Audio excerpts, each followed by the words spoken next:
Why China won't overtake the USA anytime. Demographic issues, debts, and lack of soft power make it unlikely that China will replace the US as hegemon. If you ask someone to choose a country to migrate, the first country will be USA. Yes, this myth is also against of China. USA has all the top-class products, technologies and brands that people like in all over the world. It's in the nature of human beings and countries to want to be at an advantage over others.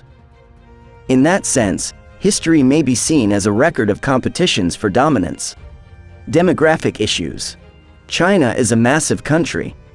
As of 2022, its population was counted at 1.41 billion. In terms of population, China is over 4 times larger than the US, which has around 333 million people. Gross domestic product (GDP) is calculated by multiplying productivity by the population. A higher population is clearly an advantage for a higher GDP. That fact serves as the basis for most of the predictions that have the Chinese economy poised to surpass the US economy, in view of past growth rate trends. But those predictions are mere conjecture, which fails to take into account qualitative aspects related to the population. In China's case, the qualitative aspects of its population are starting to have a negative impact on growth. Lack of soft power. Even without the US reining it in, China is unlikely to surpass the US. The reason has to do with its lack of soft power. Soft power can be seen as the finishing touch on a country's dominance or standing. You can't assume control of the world unless you can dominate through cultural products. At the moment, US cultural products are in a league of their own, circulating all around the world. Even in the 21st century, the US remains massively influential with its films and television series. What about China?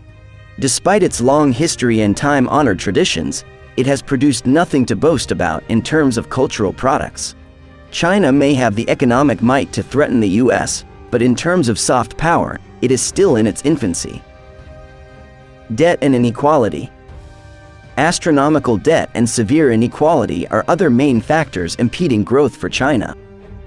While the latter is a big problem in and of itself, the bigger problem is that China is attempting to solve the issue of inequality through force. The country's push for common prosperity will ultimately undermine its growth potential, as it will surely hurt the vitality of Chinese corporations. Private enterprises in China are rapidly becoming public under state control. Though the country's authorities dream of realizing Chinese-style capitalism, such an approach may weaken entrepreneurship and temper the competitiveness of Chinese businesses in the long run.